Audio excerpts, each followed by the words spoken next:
एक राष्ट्रीय संवाद माध्यम के संचालक ने कांग्रेस अध्यक्ष सोनिया गांधी को आपत्तिजनक भाषा का उपयोग किया। इसके खिलाफ कांग्रेस कार्यकर्ता ने क्या कहा, सुनते हैं।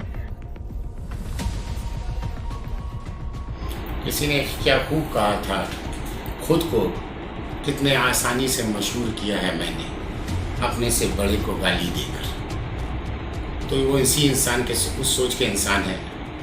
अगर कोई छोटा बंदा अपने से बड़े को गाली दे दे, वो सोचता है मैं मशहूर हो गया। ऐसी नहीं बात है। तो रहा सवाल, हमारे यहाँ का कहावत है, कोई बोल रहा था बोलने दो, हमारा रास्ता है चलने का, हम चलेंगे।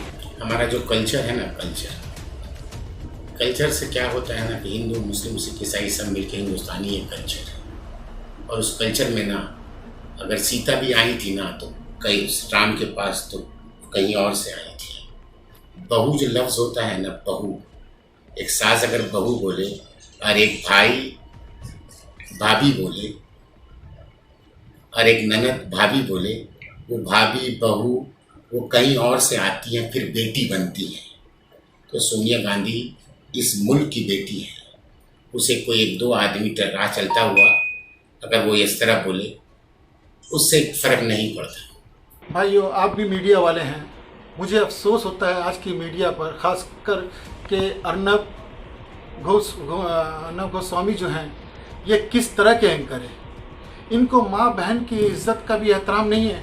आज के डेट में जो उन्होंने सोनिया गांधी पे कहा है, सोनिया गांधी कांग्रेस की लीडर हैं, लेकिन उसके पहले तो वो एक महिला है।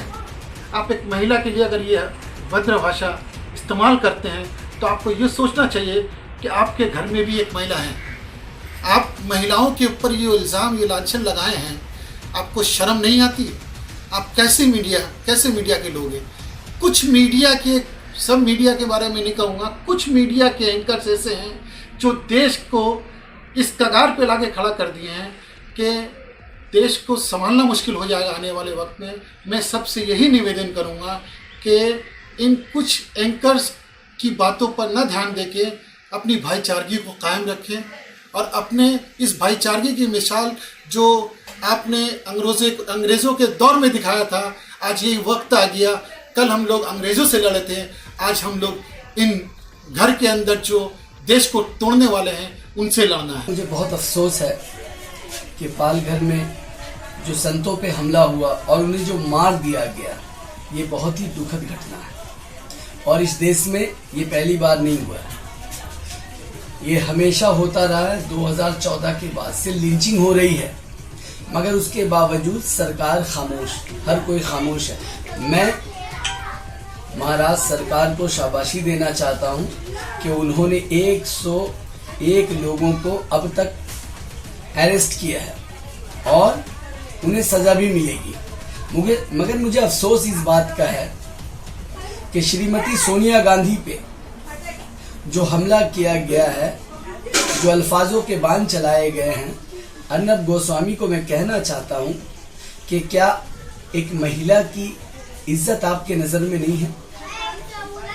और एक ऐसी महिला जो पूर्व प्रधानमंत्री की बीवी है, एक ऐसी महिला जो पूर्व प्रधानमंत्री की बहू है, एक ऐसी महिला जिसने इस देश, जब वो शादी करके इस देश में आई, इस देश के लिए अपना सब कुछ कुर्बान कर दिया। हर चीज कुर्बान करने के बाद इस तरह की वाहियात घटिया सवाल जब आप करते हैं, आप कहते हैं इटली वाली सोनिया गांधी, यही इज्जत रह गई है। आपको ये पता नहीं अर्नब गोस्वामी, जब किसी की बेटी आपके घर में आती है बहू बनकर, तो वो बेटी होती है, वो पराई नहीं, वो अपनी होती है। मगर आप जैसे घटिया लोग जिनके दिमाग में ना जाने कौन सा कूड़ा भरा है, मैं रिपब्लिक भारत चैनल से कहूंगा कि इस जैसे एंकर को धक्के मार के निकाल दिया जाए। और अर्नब गोस्वामी, कभी आप ये कहते हैं कि लॉकडाउन की खलनायिका सोनिया गांधी, कभी पप्पू यादव, आप कौन हैं? और क्यों इस देश को इस मुसीबत के वक्त में और मुसीबत में डालना चाहते हैं? आपको शर्म नहीं आती? आपकी बीवी भी एक महिला है, आपकी माँ भी एक महिला है। मैं आपसे पूछना चाहता हूँ कि क्या आप एक रत्ती बराबर आपके अंदर शर्म नहीं है? उसके बाद दोबारा आप कहते हैं कि आप पे हमला हुआ, ये हुआ, मैं बोलता रहूँगा। शर्म कीजिए। और ये आपको वार्निंग दी जा रही है कि इसके बाद आप पे केस किया जाएगा और कोर्ट में घसीटूंगा कि आप। और मैं कुछ उन मौलानाओं को भी कहना चाहता हूं कि आप मेहरबानी कर इन चैनलों में बिल्कुल ना जाएं। क्यों बेइज्जती कराना चाहते हैं आप? अर्नब गोस्वामी, आप अपनी औकात में रहिए, वरना इस देश की 130 करोड़ जनता आपको आपकी औकात दिखाने को तैयार है। हम किसी भी महिला के ऊपर लांछन नहीं सहेंगे। आपने कहा कि ये जानबूझ के मैंने करवाया, इस सब का इस्तेमाल, क्या शर्म नहीं आती? क्या चाहते हैं? कोरोना से जब पूरा देश एक साथ लड़ रहा है, हर पार्टी एक साथ लड़ रही है, तो आप आपस में क्यों बांटना चाहते हैं लोगों को? कभी जमात के नाम पे, कभी सोनिया जी के नाम पे भड़काना चाहते हैं। शर्म आनी चाहिए। और मैं कांग्रेस का एक अदना कार्यकर्ता, उसके हिसाब से मैं कह रहा हूं कि अर्नब गोस्वामी और जो भी भूपू मीडिया के दलाल एंकरों से कह रहा हूं कि अपने आप को संभालिए। सब मीडिया ऐसे नहीं है, सब एंकर ऐसे नहीं है, मगर कुछ लोग हैं जो चाटुकार मीडिया और दलाल एंकरों से कह रहा हूं कि अपनी जबान को संभालिए और होश में रहिए।